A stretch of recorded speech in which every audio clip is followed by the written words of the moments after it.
Hi, my name is Professor Cordes, and this is the Week 5 lecture video for English 123 Intermediate Composition.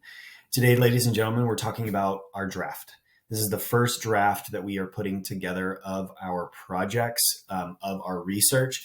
And so we're moving in with a lot of emotion, a lot of stress, a lot of work that you have done over the past 5 weeks, and we are putting it together into a draft form so that we can get feedback. We can identify areas to improve before we turn it in during week 7.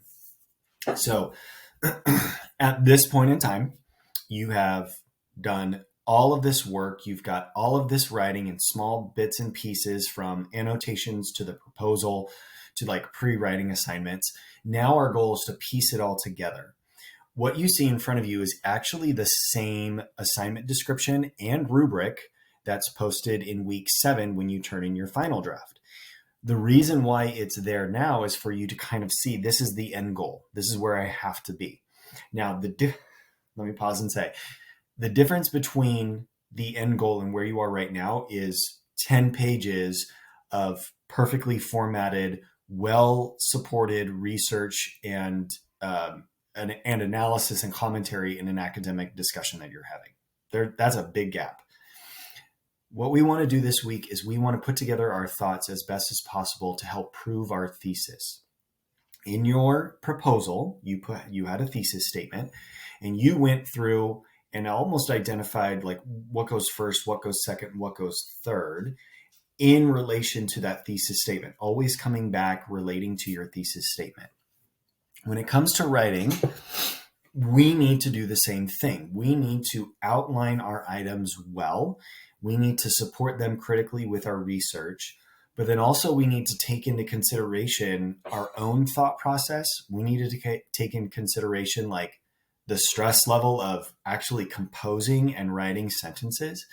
There's a lot to it. So when you look at the research paper for this week, even though it's due at the end of the week, I would strongly suggest working it on bits and pieces as you go through the week. By the time you get to day 5, you should have a solid draft. I would say maybe 7-8 pages, and be able to submit it to the Smart Thinking. Smart Thinking is like an online tutoring item. It gives you a second set of eyes. They're going to help you with everything from grammar to thesis support. They do a fantastic job of going through your paper and writing questions and writing comments. It's actually really, really beneficial. CBU does use this in their in upper division classes as well, simply because it's a great resource.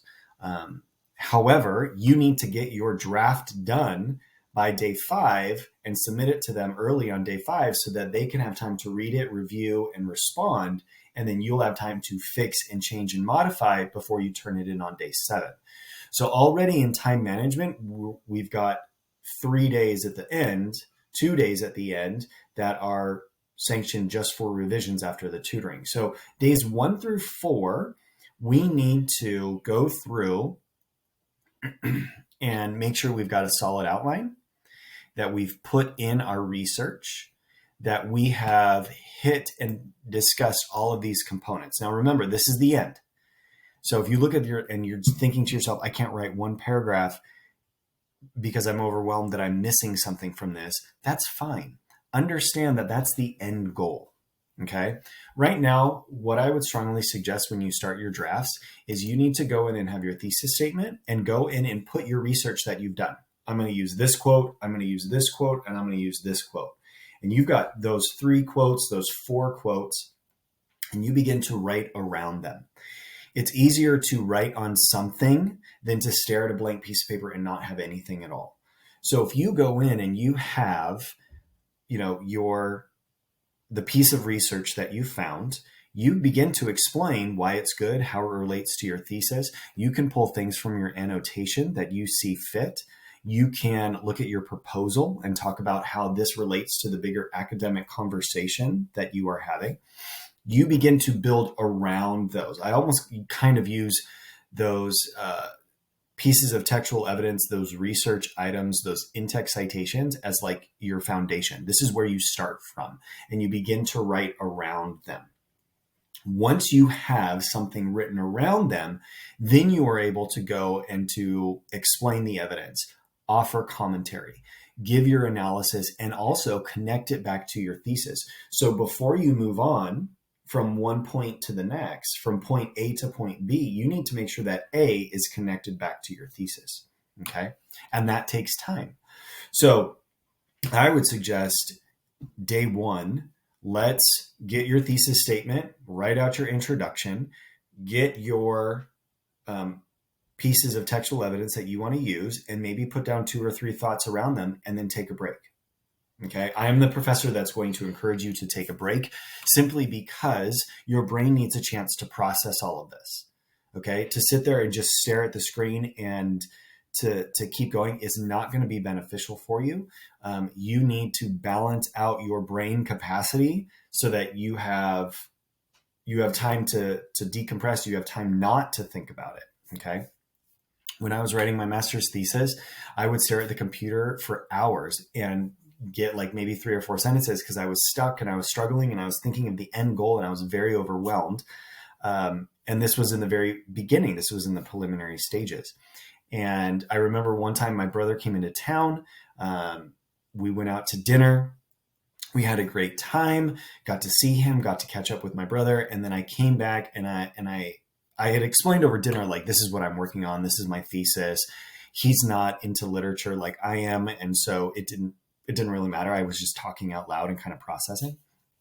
I got back that evening and I sat down at my computer and I just kind of began to think of how I processed with my brother, and I just began to type. And I remember getting 2, 3, 4, 5 pages out because I had the downtime. I had the time to process. So as you sit there and you get all of your research and you look at all that research and you're like, wow, that's a lot of work. Great. And then that's it. You get now the chance to take a break, go watch some TV, read a book, go for a walk, come back with a chance, with a renewed like sense of thought, come back to it with a new set of eyes so that you can see what's happening. In the high school classroom, I do the same thing with my students. We have to write 4 paragraphs. I'll have us write 10 sentences or 8 sentences one day. And they're like, can we write more? And I'm like, no, we're going to focus in on these. We're going to look at these. We're going to make sure that these are good. And then we will move on one time. Because every year I have students come back the next day or the next day after, and they're like, I thought of this great sentence last night. I was in my other class and I thought of this. Yes, that's why we're going to go at it through a slow pace. So with that being said, your first 4 days your first day should just be outlining with your research. Day 2, 3, and 4 is where you begin to write around it. What does this mean and how does it relate back to your thesis? What is everyone saying in your academic conversation? How does that relate back to your thesis? Begin to compile all of those things. So by the time you send it off to Smart Thinking, you've got all of your thoughts out and you are set and ready to go. And they can comment back on, hey, this sentence needs to improve. This sentence doesn't make sense. And that's the part of this draft. Okay. You're going to submit this on day 7. I'm going to go into it and I'm going to give you a whole bunch of feedback and get it to you back as soon as possible because you need to make those revisions. You need to make those changes and modifications. You need to move 1 paragraph here. You didn't connect back to your thesis. So we need like 4 or 5 sentences that understand how does this part relate back to our thesis. So this is a process and this is the first step. This is draft 1. Week 6 has draft 2. And then week 7 is when you turn in the final product. So by the time you're done with your second draft, you should just be looking for like proper MLA citation, double checking your syntax and your grammar, getting to the point where it is, okay, these are in the final stages. I've said everything I wanted to say. I've elaborated on everything. And this is now where I want to be and how I want to push forward. Okay. So with that being said, you can read through this description on your own. I don't need to do that. Us professors still grade you according to the final rubric. So even if you are in the beginning or developmental stages, in the feedback, I will tell you why and where and what's going on. So most of the time, people will land between the developing and the accomplished within this first draft, and that's okay. This grade is only a building point for you to move forward. So you have, even though we want to be here in the highest stage possible, that's probably not going to happen until we get to week 7, that final draft. So if you land in here on the rubric, you are right exactly where you need to be. Okay. If you hit over here, fantastic. You are a step ahead of the game. If you are in the beginning, then something is missing, something is lacking, and we need to add it in. Okay. Our field guide has actually done a great job of discussing how to, what's the word that I want to use? Kind of place in our essays. You'll notice the readings for this week. Let me go up here. Or excuse me, I'm thinking of week 5. Nope, I'm thinking of week 4. Week 4 had all of the items about like arguing, placing your position, setting up an argument. That was in week 4 reading. I deeply apologize. We are in week 5, and you are in these places. So if you're in the beginning stage, we miss something, and it's going to be my job to help you. Like, hey, you need a paragraph of this. Hey, this information is good, but it does not connect with the overall topic, right? You've got a great paper, but you use the personal voice the whole time, and it sounds like a Dear Diary moment, and we need to remove that personal voice to make it academically sound. Okay, so those are the things that we're going to work on. There's lots of components. Again, don't get overwhelmed. This is our first draft. Okay, please remember that your final draft is 10 pages long in writing. That does not include your 8 academic resources, your works cited, or your reference page at the end. So you need quality 10 pages. So again, if you get to this point and you are page 6, page 7, page 8, that's okay. You still have the second draft as well as the third to add more, explain yourself more, bring in more research, all of those things. Okay. As you work through your draft, if you have questions or concerns, just let me know. The sooner you contact me, the sooner I can help. If you wait until the witching hour of day 7, there's nothing we can do at that point. We just got to move on to the next week.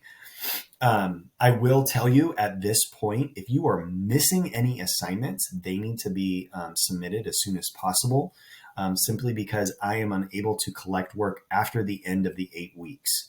So I can collect late work, and that's fine because of life circumstances. You get overwhelmed, computer issues. I get it.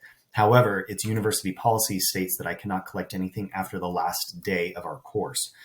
So anything and everything needs to get in. So as you're working on this draft, maybe your brain break is to go back and say, oh, I didn't do a discussion board, or, oh, I didn't respond to 2 or 3 people on the discussion board. I forgot to submit the pre-writing assignment week 1. Go do that.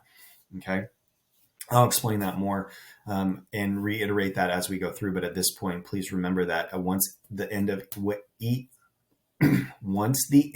week 8 hits, there we go, I can't accept anything more. So please make sure that you are set and ready to go. Okay. Have a good day. Enjoy your writing. Enjoy the writing process. If you need help along the way, just reach out and I'll get back to you as soon as possible. Thank you so much. You guys will do great.